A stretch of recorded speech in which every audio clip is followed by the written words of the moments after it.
It used to be cooler.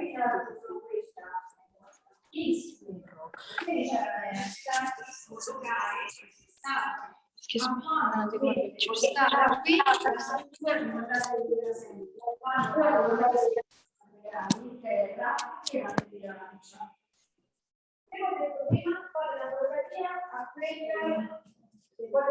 Delia, can you mute? Yes, I'm doing it right now. Thank you. Okay, so good afternoon. I think we can start now.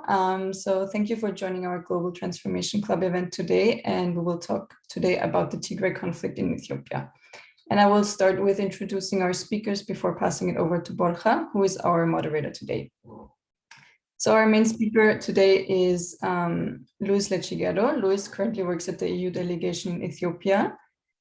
He studied labor relations and sociology and has worked in a number of organizations, including the Spanish Red Cross, the European Commission, and the UNDP. And for the last 7 years, he has worked on several projects at the delegation in Ethiopia. And among other topics, his focus is on disaster risk management. He will provide us with his personal opinion today, and please note that he will not speak on behalf of the EU delegation. And I also want to introduce you to my classmate Berhan. She's Ethiopian. She's currently studying in Madrid, and she's actually from the Tigray area itself. So I think it will be very interesting, and she can provide us with very hands-on and personal opinions and insights about what is happening in Ethiopia. So thank you all for joining, and I'm excited to have you all here. And I will now hand it over to Borja.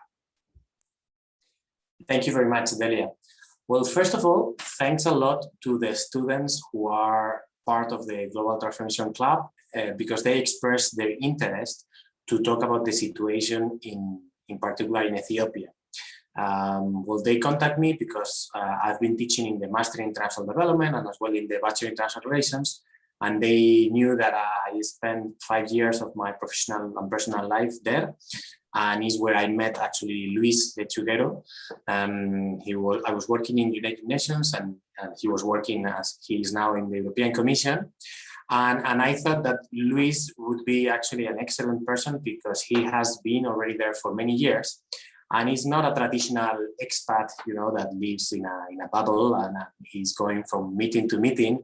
He's also a person who really like to dig into the issues, has plenty of contacts in Ethiopia, and he really engaged in the situation. So he's a perfect person to speak in this panel. And obviously, how not, we could call Berhan, the student in the Master in International Development, who is Ethiopian and who is actually as well from the Tigray region. That is the region that we will focus our conversation today. It's very important to say at the beginning that we titled this session Zoom In, Zoom Out. And the reason why is because definitely we are going to tackle the conflict that it has been affected in this region and the country since the last 8-9 months. But we didn't want to just stay there. We want to zoom out and understand the political history situation of the country, which is very interesting, and why somehow as a consequence, one of the consequences deriving this conflict.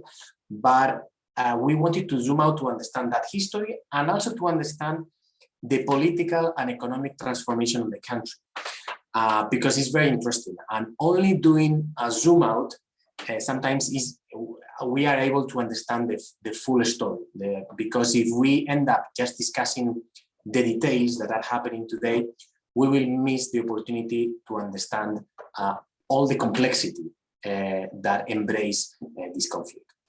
So that's why we title it Zoom In, Zoom Out, and therefore we will somehow talk at the beginning specifically on why the conflict arose, and who are the main actors and what are the humanitarian consequences that the population is suffering.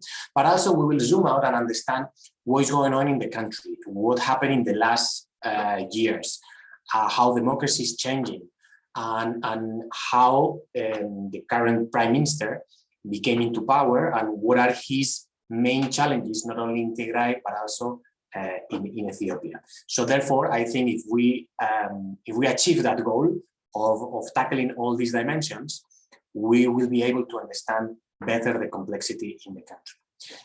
So let's go with the first question, and I want to ask Luis first, like why the Ethiopian Prime Minister launched initially, well, I'm not sure if it's correct as well that it was the Ethiopian Prime Minister who launched the offensive in Tigray, but why everything happened? Let's understand the origin of the situation. Okay. Thank you, Borja. Thank you, Delia, for the kind introduction. I think that to start explaining a little bit, I mean, the context of the conflict and why the offensive and why the government got involved in a military conflict in Tigray, maybe we have to do a little bit of a few notes and few observations, which is that from my point of view, I have been also working with the Red Cross in a number of disasters and crisis situations. When you zoom in, I mean, what you see is very similar. You see destruction, you see death, you see malnutrition, you see health issues, you see, I mean, lack of services, disruption of provision of services by the state. So it is only when you zoom out that you understand a little bit better why the conflict is happening, and also, I mean, where is it going? No? So when we talk about why the Ethiopian Prime Minister launched the offensive in Tigray, I think it didn't start with the November news that appeared in the media worldwide. This started probably 3 years ago when he became the Prime Minister of the country, as well as the chairman of the EPRDF, the party that was ruling the country for the last 27 years. I mean, he was very much ingrained in that movement, in that political party, and all his political career, I mean, has been part of that, which was criticized also because, I mean, the whole international community was very critical of the doings of the government under the TPLF and EPRDF, which was clamping on media, I mean, putting draconian laws against NGOs working on human rights issues. Dissidents were put in prison and named terrorists. Berhan probably reminds and remembers that even a few bloggers, there were 4 bloggers that just for writing critics in internet, in Facebook, they were in prison. So this is the situation where we are coming. No? So when the Prime Minister became the chief man in the country, he started a transition that it can only be compared with the 2 previous transitions that had happened, from the monarchy to the communist regime in 1974, and then the second transition that happened from the communist regime to the new liberal democratic regime, but which was quite autocratic, like we say. So this is a third transition, and we have to understand the process in that context, that things are happening because they are moving, they are changing. We have this movement that had a complete and total control of the economy, the politics, the army, the church. Everything was very tight control by this that government, APDF, that was a combination of 4 parties ruled by TPLF, which, I mean, is a minority in the country, but they were the ones that took the lead in really defeating the communist regime. So, I mean, the politics of this new person, I mean, I think that it's important to make maybe a small halt to this, I mean, just to present, I mean, the characteristics of the Prime Minister. I mean, he is the son of, I mean, he's the 6th son of the 4th wife of the Muslim father, okay? So his father is Muslim, his mother is Amara, Christian, and he's Protestant. So he very well illustrates and represents the new Ethiopia, which is very diverse, and it's not just like one single identity, but it's very diverse. I mean, he was also in the army. He was a colonel, and then he was study IT engineering, and he had an MBA. He's a very well prepared person. He had titles from number of universities, including from the US. And then, when he came in April 2018 to the scene, it seems that in his mind, he had already this script to really overhaul the whole government and society and economy of the country. So, the events are recorded in the media. Things started to happen.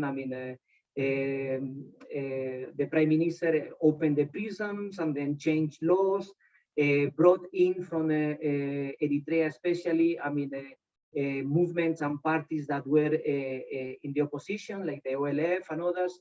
And then, he won the Nobel Prize. It was a recognition for making peace with Eritrea, but also for all these other movements that he had done to really open up a democratic space and this transition that you are mentioning. So, until 2019, everything is okay, everyone is happy, except those who were being displaced, which was the TPLF. As we say, this was a very powerful, community. We have to make the difference also between the TPLF and Tigray and the Tigrayan people, because even during the rule of TPLF, Tigray was not true. So, just to make it short, they were displaced, and then this came collision in November the 4th with, the military confrontation. To say that the military, was basically based in Tigray, more than half of the army. So the prime minister had half of the army also only to confront that other half of the army, and that's why similarly he invited the Eritrean forces to join as well as the militia. I think I leave it there to make it short, because if I elaborate too much, I will consume all the time. Thank you, Luis, because we will continue with that. So you mentioned already that initially the party who was ruling for many years was the EPLF, that was part of four parties. Sorry, the TPLF, the party from Tigray, the Amara Democratic Party, the Oromo Democratic Party, and the Southern Ethiopia People's Democratic Movement. And now, so the Prime Minister made a single party, but it kept aside the TPLF, right? The political party of Tigray. So I wanted to ask Berhan, because Berhan is from Tigray, if before entering a little bit more into the conflict, if she could explain us what is the TPLF and who are the Tigrayans? Because many people have not been in Ethiopia. In Ethiopia have a lot of ethnic groups, which actually are very different, but they live together in the country. But the identities are very, very different from one region to another. So it would be very interesting to understand who are the Tigrayans and the TPLF politically and culturally. Thank you very much. And I really appreciate the conversation, and I'm very grateful to be here with all of you today and to discuss this very important topic, which is currently going on in my country, Ethiopia. So for me, it's kind of also personal because both of my parents are from Tigray region, where it's kind of a bit far from the capital city of Tigray, which is Mekelle. So from the Mekelle, there is another region called Adigrat. So both of my parents are from there. So this is also something that is very personal and dear to my heart. And I'm very grateful to be here with all of you. So to talk about Tigrayans and the TPLF, I think it's something very distinct for me from what I've seen it, because Ethiopia is a country that has many cultures and many ethnicities. There is around 80 ethnicity lines and 80 languages that people speak. So it's kind of a very diverse group of people. So Tigray is just only one part of the country. So it's located in the northern region of Ethiopia. So it's kind of a border between Ethiopia and Eritrea. So Tigrayans are something that I would describe as very social, and that has a very a strong connection with one another. And there's a history line that comes with Tigrayan people, which is the Aksumite kingdom. Maybe you've heard about it. It's something that is a core to our identity. And yeah, it's one of the oldest nations in the world and very connected to religion and very social activities. So Tigrayan people now are something that holds around, I think, we are around 6 million people, and Ethiopia has more than 120, now it's becoming 120 million people. So it consists a small portion of Ethiopia, but one, I would say, something that really also is a backbone of Ethiopians as well, because a lot of history and a lot of cultural sites are in Tigray region. So when we come to the TPLF side, TPLF is a group which is something that brings up when there was a communist party, and it was founded in 1975 by a group of young Tigrayans who were not really happy about what was going on in the country, and they wanted to really liberate the country and bring brought something, a new Ethiopia that has a big vision where it could be a place where everyone could be able to have hope and dreams and to work on and have something for everyone. So this was the dream in 1975, that a group of Tigrayan people that from the community itself formed it, and from that on it became something that has revolved through time and become stronger and stronger. And after 17 years of this movement, then they were able to capture the main city, which is Addis Ababa, and they were something that controls the power for the last, I would say, 30 years. So TPLF is a political party that ruled the country for majority of 27 years, but then from that party, which is that bring now the Prime Minister Abiy also is that part of the group of the TPLF, but then he kind of revolved himself and tried to be, as mentioned before, he formed also something that is now a unique one where everyone is kind of inside the group, but not the TPLF, because there was a differences between both of them. Thank you very much, Berhan, and thanks from everyone, because I know it's from our side we speak about this conflict from an analytical view, but for you, you speak from your emotions, because you are obviously deeply related to this conflict. So thank you very much for being with us. Then, Luis, so as part of the conflict, I mean, this is initially an internal conflict. However, there are other countries involved, and for Eritrea, it seems to be one of them. And there has been several accusations that the Eritrean army was somehow also fighting in Tigray together with the government of Ethiopia.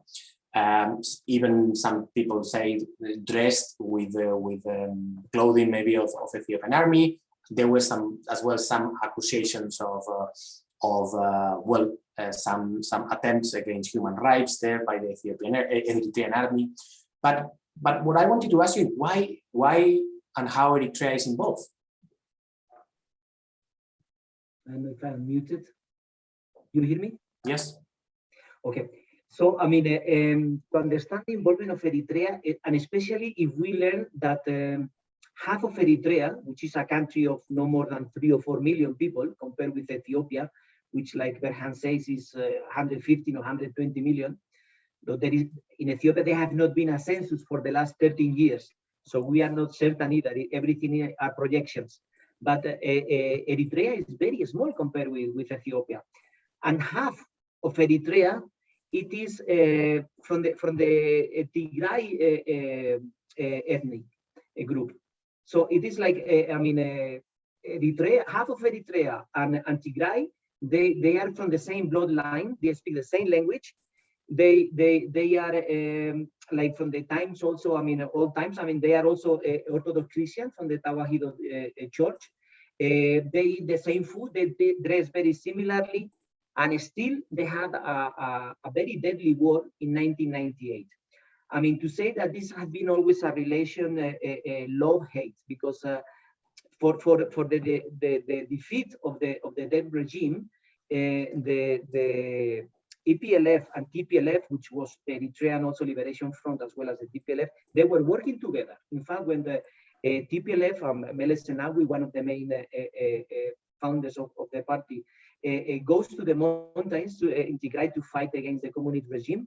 I mean, these young students, because they were students, they were, I mean, he was doing medical, I think, science, and then others joined and they went to the mountains and they learned from the Eritreans, I mean, all this warfare and so on. So together, they were defeating the dead. But as soon as that happened, I mean, everyone thought that it will be, I mean, a very good relation.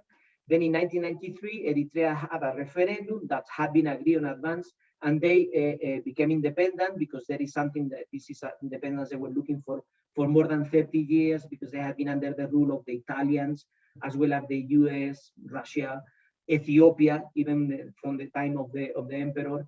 So when Eritrea becomes independent, there are some issues like the border that were not clear.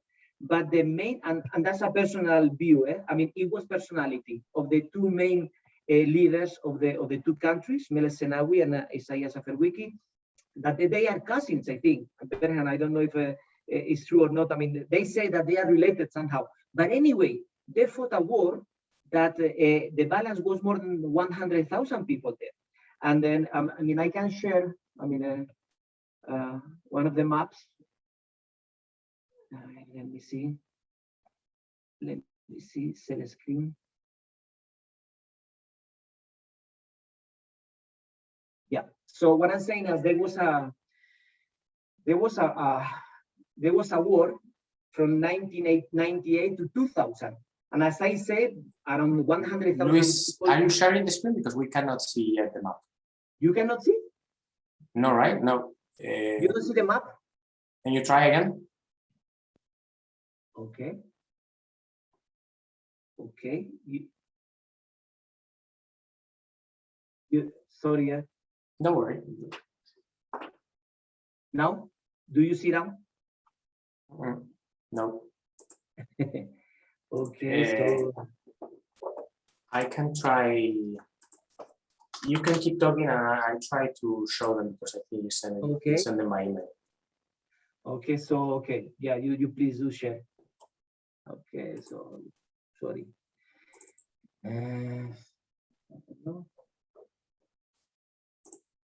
Okay, so I keep talking. Yes. It's coming. Now it works. Now it's coming. So, I mean, okay, so you see the green part on the top. Now you can see it. You see? Are you seeing the map? We see the 6 files small. We still don't see. You need to. What about now? I'm very sorry. Okay, you share, Borja. You share. Okay, I'll try. The map yeah. Okay, I'll share. Okay, you please do. Go ahead and then. Okay. Meanwhile. So what I'm saying is that I mean there was this rift between Eritrea and between and Ethiopia, and then there was a demarcation line that it was agreed by the UN Peace Accord in Algeria in 2002, and then certain parts of that territory was given to Eritrea, but Ethiopia never respected that agreement, and it was occupying the some areas, Irob, Salambesa, and as well as Badme, which was the main area where the conflict originated. So, I mean, this rift between Tigray, especially because many people, no, that's no, it's not this one. No, not that one. Next. I mean, if you want to see, this is also interesting. You can keep that one if you want. Number one. Sorry for confusing you. Okay, so this is the. Which one are you sharing? The second one. This one. Okay, the second one. So you see the blue line, and then you see above the green area, which is Eritrea, and then you see sandmark areas, which is Badme Triangle, Salambesa, and Irob. These were areas that the UN Peace Accord in 2002 gave to Eritrea, but were maintained by Ethiopia until Prime Minister Abiy Ahmed came to power. And then what he did was to give it back. And then that was, I mean, one of the main reasons to get the Nobel Prize. And then that's one shot, that's one zooming in. Then we zoom out, and then we go to the events happening in November 2020, when half of the army is in the Tigray region, and then the other half, it is with the federal government. They have not enough artillery and soldiers to fight the huge army that was staying in Tigray. So in a desperation, they call for the Eritrean army to join and fight the TPLF. I mean, it helps to understand in terms of the Lord of the Rings or maybe Game of Thrones, no? When in desperation, someone calls, I mean, the enemy of your enemy at that moment. So that's why Eritrea joined. I mean, they took back in the first day, I mean, the areas that have been given by the UN and which rightly corresponded to Eritrea. But then they started advancing and fighting in different areas. I mean, if you screen through the different slides, the maps, you will see also some of the areas where right now the Eritrean army is operating, which is a little bit of a ragtag army because they have no much equipment. And which one do you want? The 3, 4, number 5. Okay. Number 4 and number 5. Those are. You see, this is now in April 2021. This is from a website from France, which is, I mean, not accurate because there is not much information from the military operation coming in. So, I mean, but you see the green areas is where the Eritrean army is still fighting with TPLF and somehow, yes, I mean, disrupting life in villages and so on. We don't know about numbers. We don't know about equipment. This is at the beginning of the conflict, just 10 days after. I mean, and I can add also, you mentioned the Eritrean involvement, but it is important also to mention that Amara regional state also is involved because historically they were claiming the area which is in yellow. And then you can shift to the other map that we were seeing before, the number 3 or 3. Number 3, sorry. Yeah, no problem. Well, this is, you see, this is the map of Tigray as divided by the Tekese River, which was the natural border between Amara, or the Gojan Kingdom at that time, as well, and Tigray. You can go to the next map, and then you will see, no, in the back, I mean, the number 2. Sorry. Yeah. Yes. That one. So you see the dotted line, the red one, that it follows the river, and then it has this area, one area which is the Kafka Umera and Welkai, which is northern Tigray, that belonged to the Amara region before 1991. I mean, it is in dispute, but I mean that was their claim, as well as on the south. So what that happened, just on the same week of starting the conflict, the Amara militia took over these areas. And now they are already managing the administration of the districts and replacing civil servants with people from their ethnic group. So you see how the conflict has been splitting by identity from the Eritrea as well from Amara. So, I mean, that explains the involvement of Eritrea, but there is very much on dispute. It was recently acknowledged by the government that Eritrean troops are present, but not in which magnitude, in locations, and what are the plans for withdrawing these troops. Thank you, Luis.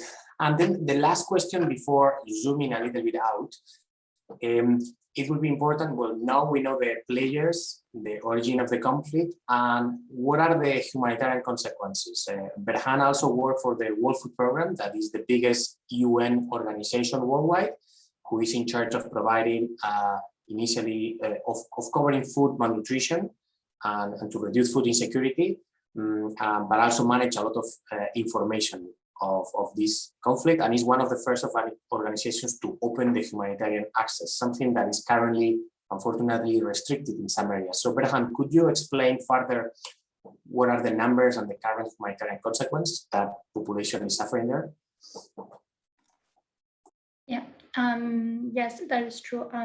Actually, prior joining to this master's program, I was working at WFP for the past 3 years, and during my work, I was also involved in some of the projects that were involved in Tigray region, and I was fortunate enough to see what their needs were, what kind of projects were WFP was doing, also with other local NGOs like Relief Society of Tigray, which is one of the biggest local NGOs that is working on the ground with the people trying to serve. So Tigray region is, as I've said, in the northern part, and most of the land and agriculture things that the region is undergoing is kind of very difficult because it's very prone to drought, and there is also a famous famine that happened in 1980 that shook all of the world. It were because of a lot of shocks in the region. So I would say that while I was working there, the humanitarian level of need was, I think in October, also the last aid, there is actually in the humanitarian setting, there is 5 severity of humanitarian assistance, which goes to the levels of severity that the region and the population from the geographic point of view that the UN labels regions with. And there are 5 levels, which is 1, 2, 3, and 4, and 5. So 5 is something catastrophic, and that with a high rate of mortality, and the 1 is the less one, which is there is food insecurity, but rather people are not very like in a mortality rate. So before the crisis, data shows that in some of the regions there was level 2, which is integrated food security phase classification. It is called IPC. So this IPC label was level 2, which is stressed in cold. So it's kind of food insecurity in the region, but there is also malnutrition, but not something that is very critical, I would say. So as I've mentioned before, Tigray has almost 6 million people, which is around 5.6 million people. So I think the recent reports that were published from the relief wave described 4.5 million people are in need of a humanitarian need. So you can actually see the scale of the humanitarian needs that are there, and IPC levels that from the humanitarian perspective as level 4, which is very near to the catastrophic, where people are really there is a lot of malnutrition, there is a lot of food insecurity, and not only that, there is also for something that comes along with it, that the consequences that would come, like with health and everything. So it's called the level 4, which is very high severity. So the humanitarian needs at this moment is this, and as I said, working with WFP, I have seen a lot of efforts to build from. Even with level 2, it's kind of very difficult to work on because it really requires a lot of resources. And I can just only imagine level 4 being now at the moment, and for 4.5 million people being in need is going to be one of the largest in East Africa. Thank you very much. I might say, I was two months ago there, and it's a catastrophe. Like Berhan say, it's really, I mean, it's a humanitarian crisis that probably is the biggest in Africa right now, bigger than Mali, bigger than Somalia, bigger than any other conflict that we may think in Africa. I mean, the numbers we will know probably after some time, but the guess is that really is a catastrophe. I mean, there are 3 lenses. I mean, the military, the humanitarian, and the media. I mean, we cannot go by the media lens because it is all full of propaganda and fake news. And but if you look at the reports from humanitarian actors, I mean, just this morning we were meeting with ECHO and with OCHA and with some humanitarian, and they were presenting the reports. And then right now, I mean, there are already more than 32 NGOs working with UN, more than 2,000 workers. WFP, from which Berhan was working, is now, operating for more than 1 million beneficiaries, but still in a context of conflict. Before yesterday, one aid worker from an Italian NGO was killed, and it's already eight aid workers that have been killed during the conflict. So it is difficult to understand that you can have these two scenarios working together, the humanitarian response as well as the conflict. So, we have to understand that there is a war going on in that area. Well, just to mention. You go ahead, Berhan.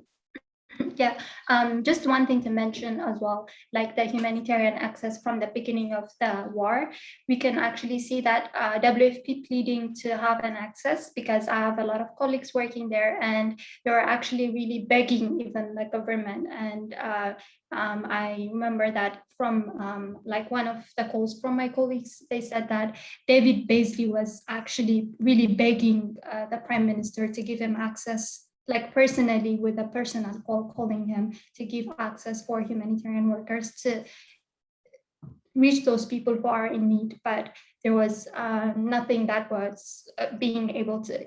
Of course, there is a positive response that the Prime Minister has gave David Beasley, which is the director of World Food Program.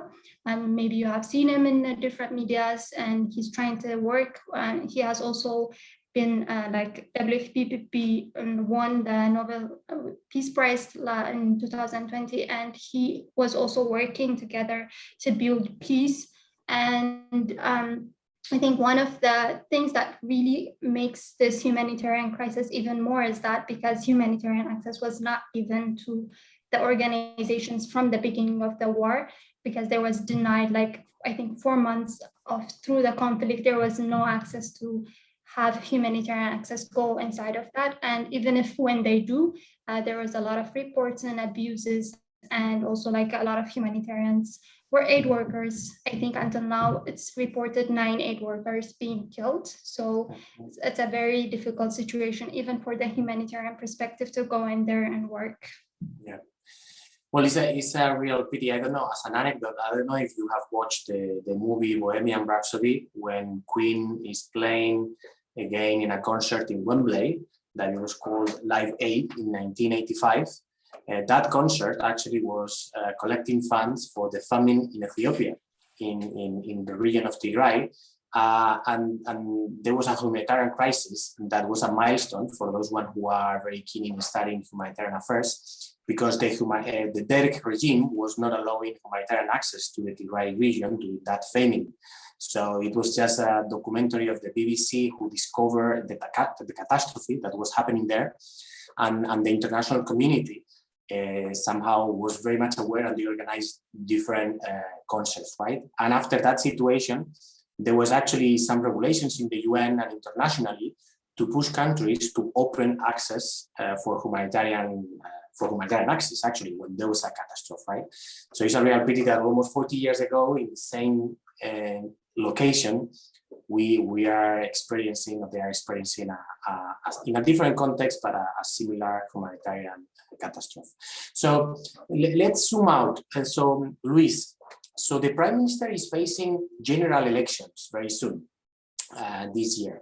The country, yeah. In the country, yeah. The general elections at country level, right? And well, Ethiopia has been in the last year considered like the piece of stability in the Horn of Africa, in a place where you have a Somalia, a fragile state, Eritrea, a tremendous dictatorship, Sudan, who was a country splitted with internal conflicts. So Ethiopia was somehow the stability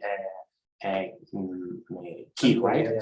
Anchor, exactly. But suddenly, well, the Prime Minister, even though when he came into power, he was awarded by the Peace Nobel Prize because he was kind of like a democratizer, right? He was releasing political prisoners, promising free and fair elections.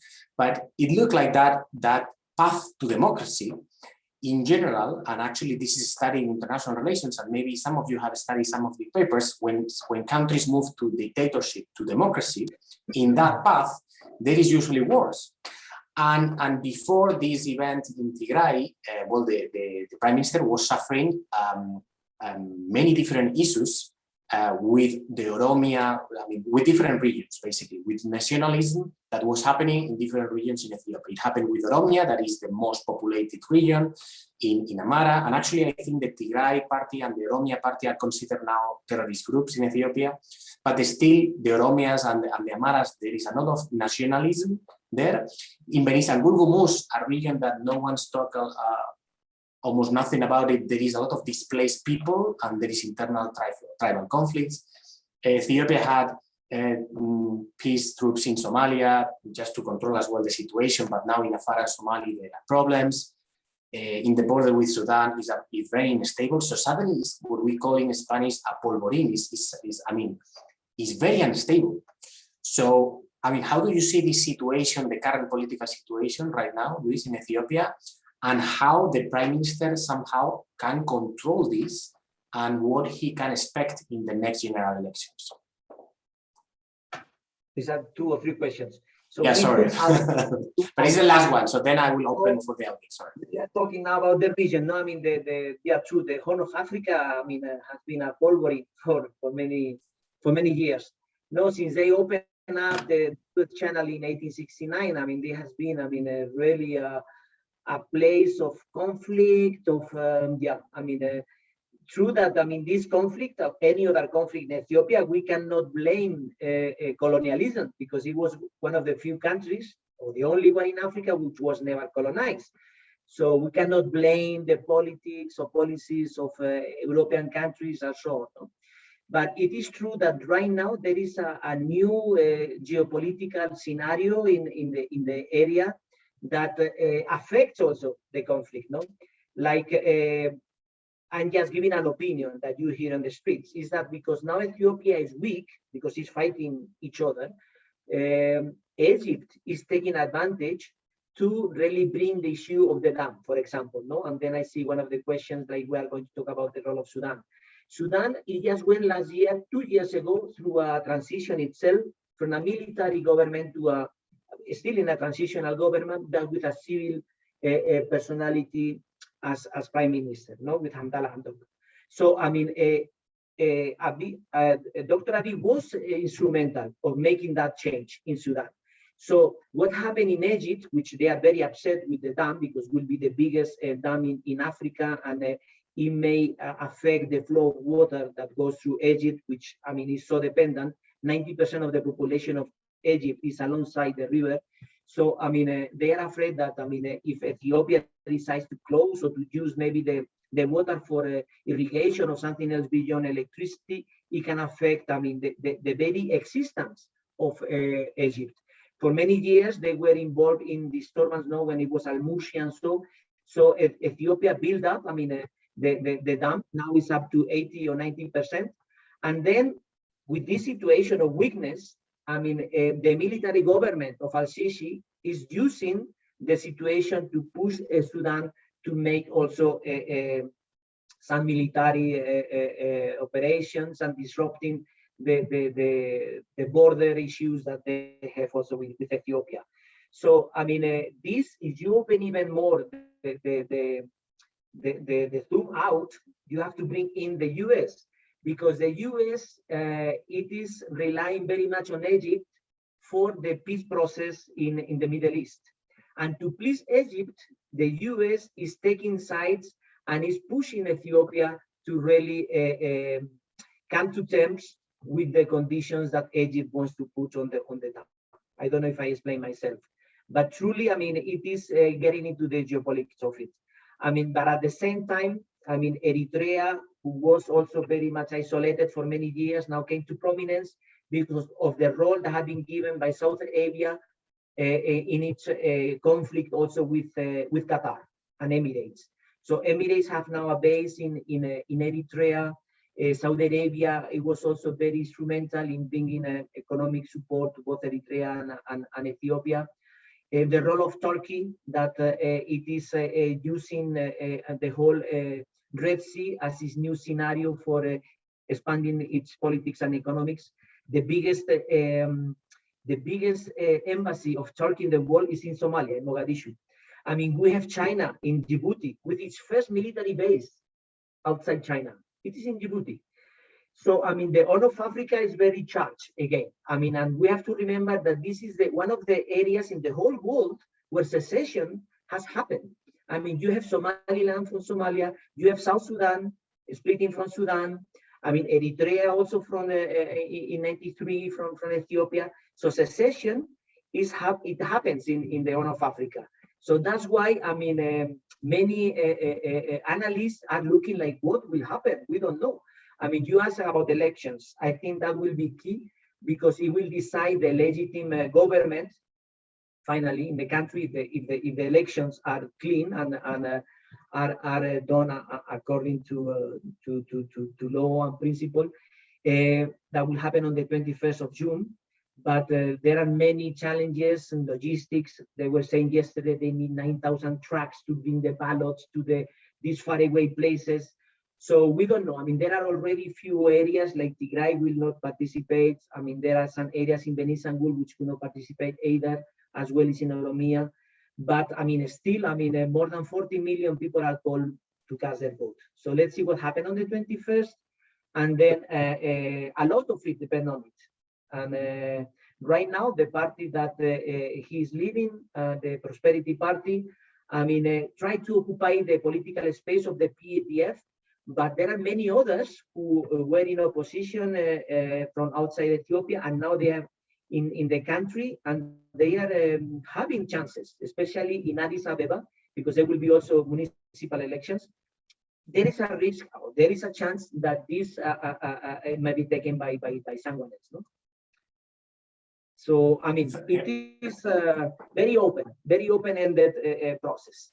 Yeah, but many things happening. And Tigray is only one of the chapters. You have the Egypt and the dam. You have also all the Oromia conflicts and Benishangul. So there are many other things happening, like in Game of Thrones, The Lord of the Rings. Thank you, Luis.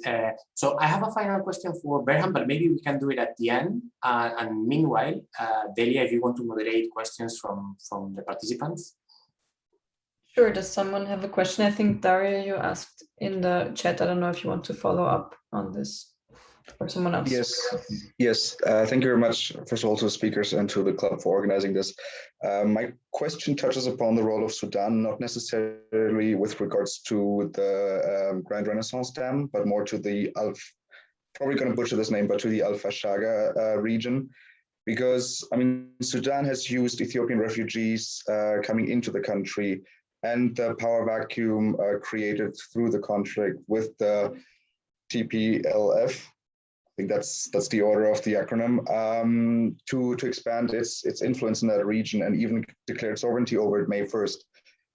So how would you describe the role of Sudan in this conflict, especially leading up to the elections in 2021 days? Are you asking to Berhan or to me or to Berhan? To whoever wants to take this question, because I mean it's a complex one, I understand, but I think it really touches into the topic. Yeah, I mean, this seems is not an Erasmus, but it looks like, because I mean they are exchanging refugees. There are now 70,000 refugees in that side of Sudan, but also there are more than 100,000 Sudanese refugees in Ethiopia, in Kurmuk, in the whole area of Ashosa and Benishangul, and I mean, the politics of around the conflict with Sudan. I mean, Sudan had been always very close to Ethiopia, and especially in the last 3 years. But what I mentioned before is that the Egyptian element is what is distorting this condition. Just yesterday was reading, I mean, that Egypt and Sudan has some maneuvers. They had some military exercise together recently. Egypt is planning now also, because the problem of Sudan is money. The problem of Sudan is funds, because now they have to pay back plenty of money. I mean, to be back to the economic scenario, no, because they have been outcast for so many years. So, I mean, Egypt is planning to use, I mean, it's sharing the IMF to really redeem the debt of Sudan. So, yeah, these are dealings happening, no? But, I mean, from that to go into a conflict with Ethiopia, I don't think Sudan is ready for that, because really they have problems of its own. civil society, I mean, created unrest, and they're very unhappy with the whole military regime for so many years. So I don't think that it's possible to put back the genie in the bottle in Sudan. So this is happening at the military hierarchies, and then they obey directly to the military. I mean, what's happening in the border with Ethiopia. But as a society, Sudan, I don't think is buying that conflict.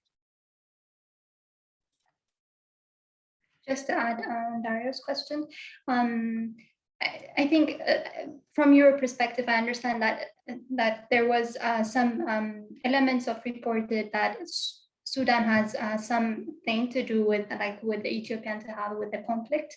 I think one of the reasons that were mentioned like Sudan from this perspective is that after the conflict, people were like fleeing from the Tigray region to Sudan because that was the only way out.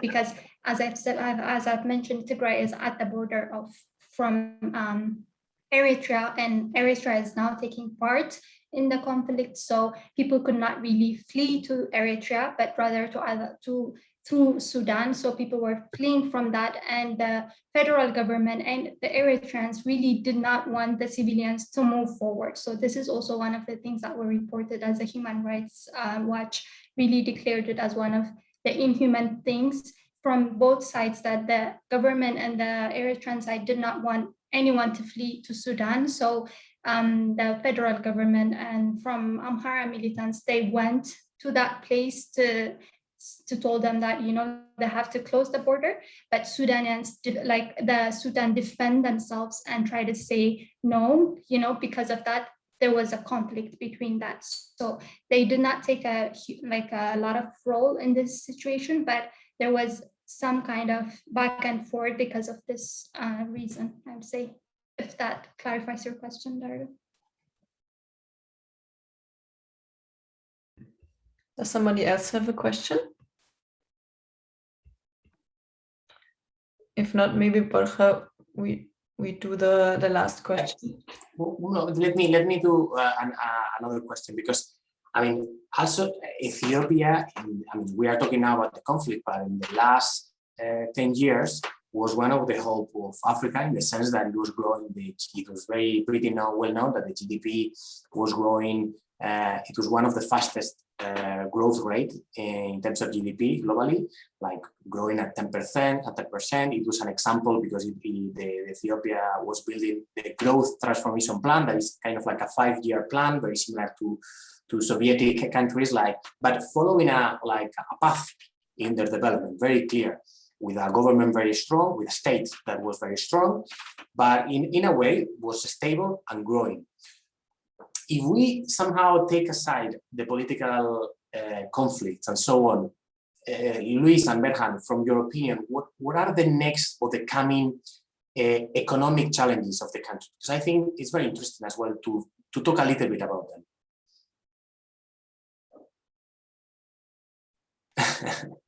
Okay. Yeah, as the meeting was mentioned from the beginning, it's zoom in, zoom out, and we want to see what the conflict, like we have explored what the conflict is and how severe it is from also a humanitarian point of view. And we can really see that a lot of people, which is 4.5 million people, are in need of humanitarian assistance, which is a huge number. And actually, Ethiopia has made a lot of progress in the past decades, actually, and very stable, and one of the strongest nations in the Horn of Africa, and really liberating peace and justice, and for that, not only for the country itself, but also it was one of the countries that really were like building peace with neighboring countries such as like Sudan and South Sudan and Somalia. There was a lot of conflicts around it, but it was a country that holds everyone together. But now, because of a lot of things going on in the country, and with a lot of ethnic classification and people taking side from one another, it kind of brings a lot of mixed views, I would say, from every one of us, from Ethiopia's perspectives, as well as from my, I would say, from Tigrayans also perspective, because nowadays people are calling themselves not Ethiopian, but also Tigrayans, and Oromos are saying that they're just Oromos, not Ethiopian. So people are very divided. And it's very to have an economic growth that has pushed the country to elevate a lot of people out of poverty was something that holds together, that everyone working together. But now everyone taking side and having their own, it's kind of very difficult to really predict the economic outcome that would come after that, because as we have seen, even like not only in the developing countries, but also in a developed country, you can see that no one can do by themselves, but they have to work on together and like mobilize things to have an economic development. But now everything is divided and it's kind of really hard to predict what would come after it. But I'm also opportunistic, so maybe it would be something that people would have to come and see the differences from one another and try to come up with some solutions to be able like to have an economic development, at the same time also respects everyone's diversities, and at the same like everyone has their own unique something and they contribute in a lot of things to the plate, but at the same time that is something that holds everyone together and bring for economic development. But if we actually seeing things now how they're happening, it's kind of really hard to predict. And I've seen some reports saying that Ethiopia would go back from what has been done so far in the past decades and be able like to be far behind from the next coming years. If I may add, I mean, Ethiopia has been a miracle for the last 20 years, an economic miracle. And then if we zoom out, I mean, we have to go back to 1991.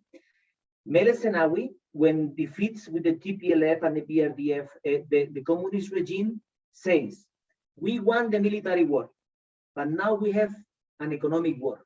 It was 1991, just think back, it was the whole fall of the Berlin Wall, it was perestroika, it was changing. I mean, the whole world was in a earthquake, a political and economic earthquake. So he says, now we have to have the economic war and we have to win it, because they knew that coming out of the communist regime, they have to deal with the IMF, with the World Bank. They needed plenty of money. They have plenty of debts, especially to Russia. So they have to talk with the Paris Club to renegotiate the debt. So what happened? This Meles Zenawi, which really was an intellectual, he said, and he engaged and he registered to study in an European university to study economy. He befriended Joseph Stiglitz, the Nobel Prize in Economy. And then he helped him to really develop a path to really sort out all the problems that the IMF and the World Bank were going to set for Ethiopia in terms of privatizing everything. He managed to keep, I mean, the state role in the driving force of the economy of the country for 20 years. So that was a miracle. What happened is that they pushed out the private sector. And I think that the conflict right now that is happening, and the two ways of thinking differently, like we say from the old regime and the new one is much more liberal in the sense that it is open up to the private sector. In fact, just last week, it was given the license to privatize or to give licenses for half of the telecommunications. Ethiopia was one of the 3 or 4 only countries in the world that kept monopoly, absolute monopoly on telecommunications. That's what it was possible to make blackouts, because it was the government who had the button to switch off internet in any moment. It was given to Vodafone, I mean, and they're having to have a license. They are giving another license. And then in the same way, it privatized, for example, the production of sugar. It privatized also some of the contracts to build the dam that we talked before. So, I mean, I think that apart from the identity conflict that Berhan was saying, and it's also a huge problem, because you have to have an ethnic group, even in your ID. I mean, if the police stops you, they know which ethnic group you are, even if your parents are from different groups. And that has caused, I mean, complete chaos in the country, with violence in so many places. But the other is the understanding of the economy. And I think that the one that is coming now with this new prime minister and the party and the whole movement, it is to open up to the private sector, privatization, and even maybe to change the constitution. the constitution that still says that the land belongs to the state. You build a house, the house is yours, but the land still belongs to the state. So this is a rule that comes even from the dead, even from those times, and they have not changed. It's still in the constitution that the land belongs to the state. So all those things are changing. And I think that the private sector and in general, IMF and the World Bank are keeping, a good outlook of the prospects for the country, unless politically it gets derailed. No? But economically, it is like Berhan said, on the way to go back to the growth rate that had in the past few years.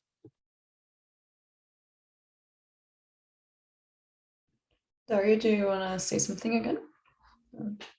Yes, if we still have time, I would love to. You can still say your comment, and then I think we soon have to end it, even though it's a very interesting conversation.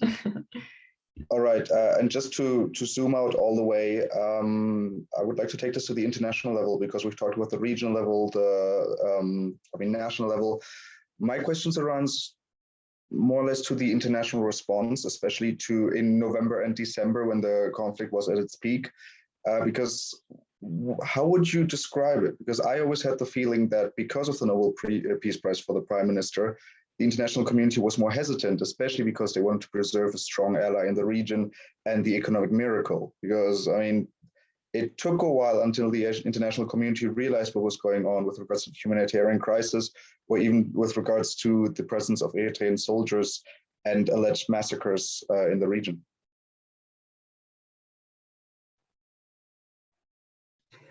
From my point of view, there is a lot of talk, deeply concerned, but they are not doing much. The most that they did, the US communique, just about 2 weeks ago, it was about not giving visas to people. That's all. But not freezing of accounts, not, everyone is committing. In fact, the US, in the same week that did the declaration, committed 350 million in humanitarian aid for Tigray. So, more money is coming now than before.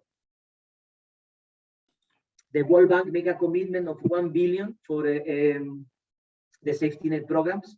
The IMF had given 10% more for the reserves of the country in the negotiation of the debt due to COVID.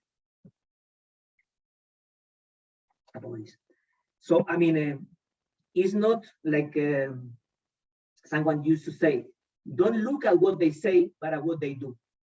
And in the international community, is not doing much right now.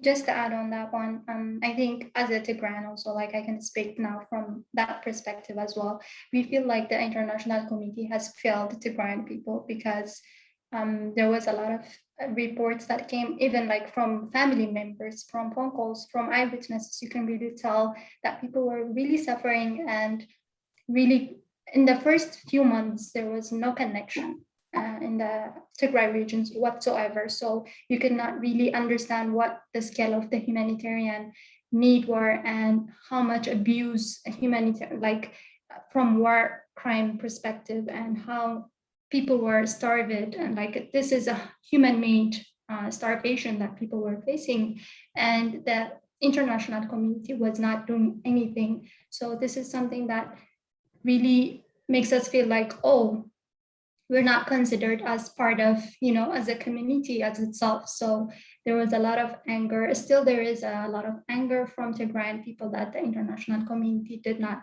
do anything. And it's just only about concerns, but concern doesn't really save people. And there's still fresh authorities that is currently going on, because there is a lot of military from Eritrea and Amhara militants, especially for women and kids, that are really like abusing, and really that would go into intergenerational level of distress. So this is something that should be really be an eye to the international community, because this is 4.5 million people in need is something that is very critical, but still the access is very limited, and some part of the Tigray region doesn't really have the necessity for like health or anything that comes with like food and communication, something that has to be there. But as a human, you need those things, but no one is actually giving that.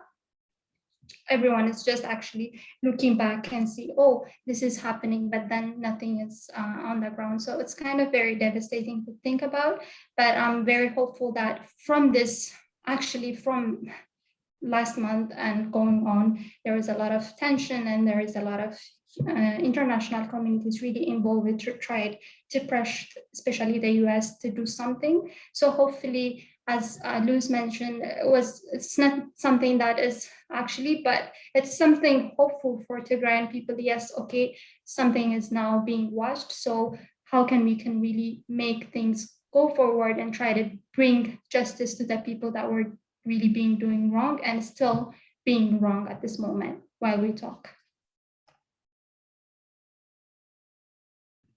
Okay, thank you so much. I think we have to leave it at that, unfortunately. But I thank you so much, Luis, Berhan, and Borja, for talking with us today. And I think you gave us a lot of food for thought and a lot of interesting insights. And I also thank you all for joining today, and stay tuned for our next events. And I'm looking forward to seeing you soon again.